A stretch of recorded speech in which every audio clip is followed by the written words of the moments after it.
right, good morning to you, viewers. Let's begin what's trending by taking reactions to Rivers State Governor Sim Fubara's visit to President Bola Ahmed Tinubu at the Aso Rock Villa on Monday, which he described as a father and son discussion following his return to office after lifting of the emergency rule in his state. Fubara met with President on Monday evening, and both leaders were photographed exchanging pleasantries. Speaking with State House correspondents after the closed-door meeting, Fubara explained that it was proper protocol for him to see the president and formally notify him of his return to office. You are aware that the suspension was lifted on the 17th, midnight 17th, and I came in on the 19th. Ideally, it's proper for me to see Mr. President to tell him that I'm back and I've also resumed my responsibility as the governor of Rivers State.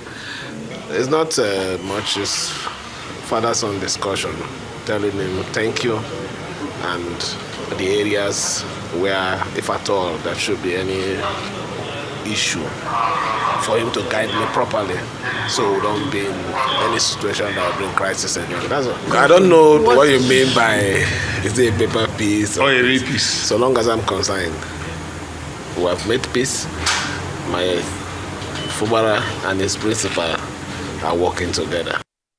The return of the prodigal son. That's what it appeared to be. I mean, it says father and son meeting. Peace has returned to Rivers State. Well, this meeting signals an apparent reconciliation between Fubara and the federal government, and his decision not to challenge the constitutionality of the emergency rule appears to have, smoothed relations with the executive. I'll take reactions.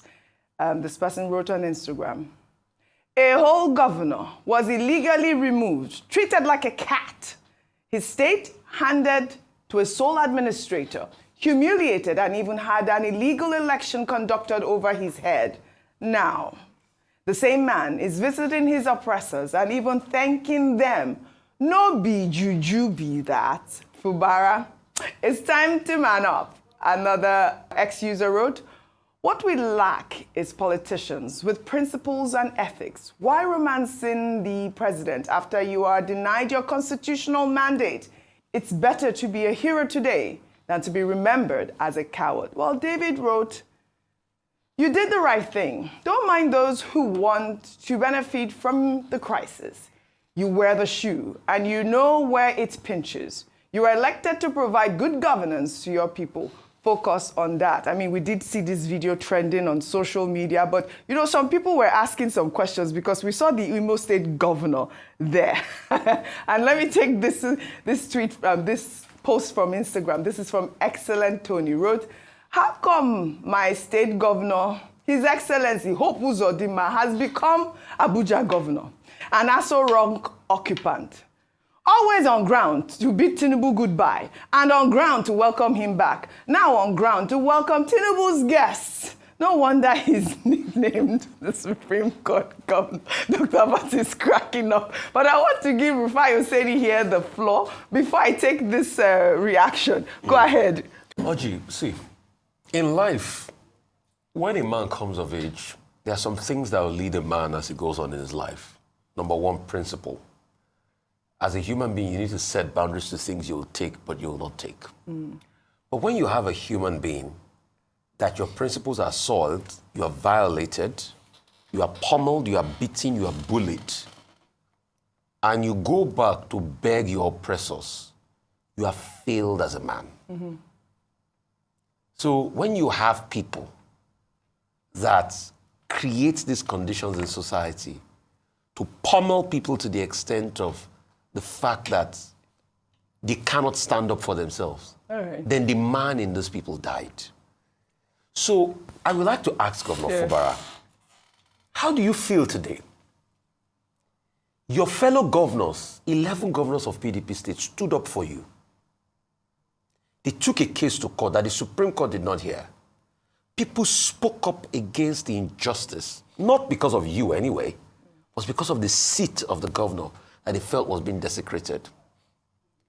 And today, you go back and meet the same people that oppressed you, the same person you call your father that couldn't side with you when the chaos started, the same person that used the state of emergency to humiliate you for another person.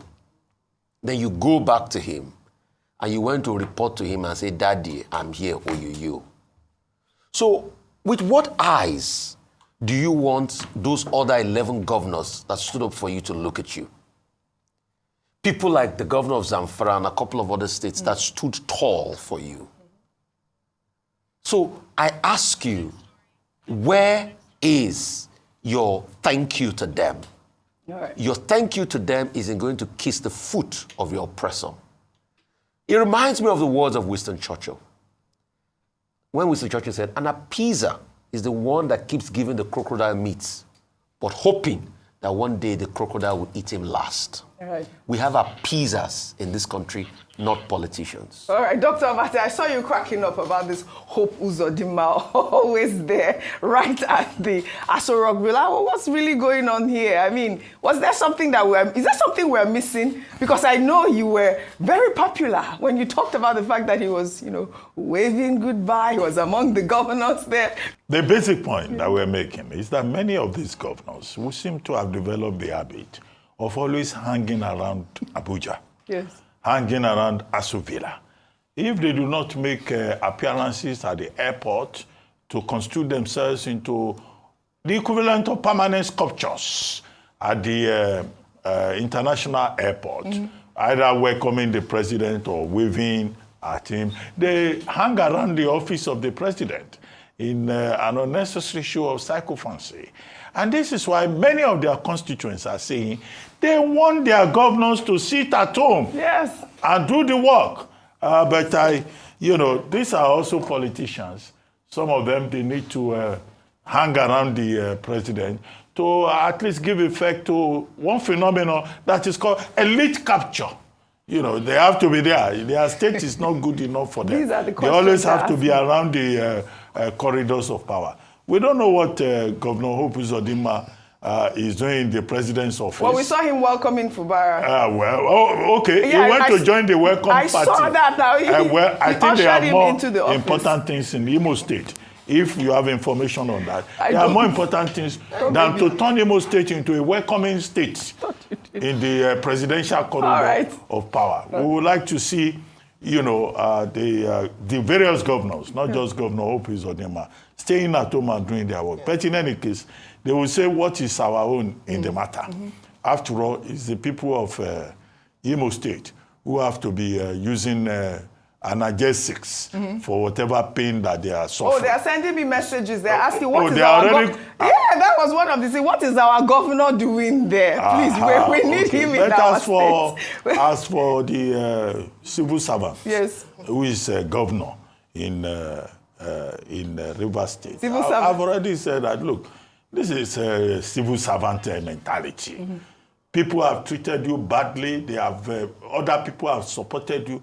And he used his mouth to go and say what the president did is very good, something that lawyers have said is unconstitutional, illegal. Rivers elders and leaders of thought, they stood up for him. Ijo Youth Congress, they stood up for him. The women went onto the streets, and then he just threw all these people, under the bus to go and genuflect. Now, it's not compulsory that he talks. If he's an obedient civil servant, okay, he's governor now. If he has nothing intelligent to say, he can keep quiet. So what is all that granting interviews and just vomiting from the mouth instead of taking a principled position? I made the point. Yeah. I hope that the terms of the settlement in this particular matter will come to light one day. We don't want to hear that a certain godfather somewhere has to be settled with River State resources on a monthly basis so that there will be peace. That must not be the case. Because this same House of Assembly must always in River State ask for accountability and integrity. So it cannot negotiate away the primary interest of the people of Rivers State. So he has gone there. I don't know how many times he prostrated to the president. They didn't show that on television. We also don't know where else he has gone to prostrate.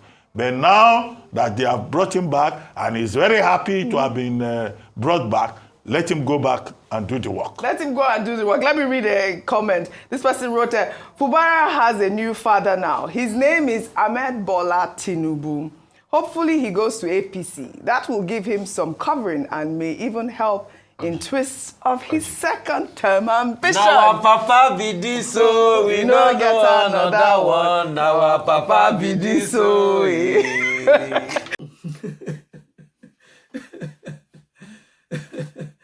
So, as you saw in the video, Governor Similai Fubara, now as a new father, he has gone to Abuja to pledge his loyalty to the powers that be. But I must say that what Governor Fubara has done is not surprising. It is typical of the average Nigerian. He has simply demonstrated the fact that all that he was doing all along was mere pretense and grandstanding. All of this while, he was pretending as if he had developed the courage, to liberate himself from the shackles of his godfather and stand for himself and defend the interests of the Rivers people. But obviously, all of that was just some form of bragado. Eventually, when he was humbled with a 6-month suspension or removal or whatever you want to call it, he's been called to order. And, he's going to Abuja, he just caught the picture of like a primary school pupil who has been disciplined by a senior in secondary school and haven't, learned his lesson. He's now come to the senior to beg, to prostrate and say, I'm sorry, sir, I will not do that again and I will learn to behave myself going forward. It is quite shameful, at the same time quite disappointing. So, but like I said, I think no one should be surprised at Governor Fubara's behavior. Ultimately, I think it is the Rivers people, who one must pity that, again, they have been thrown into this kind of a situation. But again, can one be surprised? Of course, Governor Fubara himself was, nominated from nowhere, to clinch the PDP tickets in 2023. And so he didn't go through any rigorous primaries. He didn't go through any rigorous selection or election, if you may. He was simply handed the ticket because, there was a plan that he would do the bidding of those who put him in power. And we all know the way this movie is going to end. Ultimately, it's going to defect to the APC, and it's going to claim whatever reason. Of course, he said that Tinubu is now his new father, so that may just be, the reason why we say, well, his father and son cannot be, living under different roofs, so he has to move to his father's house. So ultimately, it's going to decamp to the APC, and when that happens, of course, that will bring, the matter to an end. But ultimately, I think the responsibility lies with Nigerians to determine going forward, the kind of country that they want. I think the Nigerians in question now will be the people of Rivers State to determine, the kind of future that they want for themselves going forward. But we wish them well, and we wish Governor Fubara well. Thank you very much. I will see you in my next video.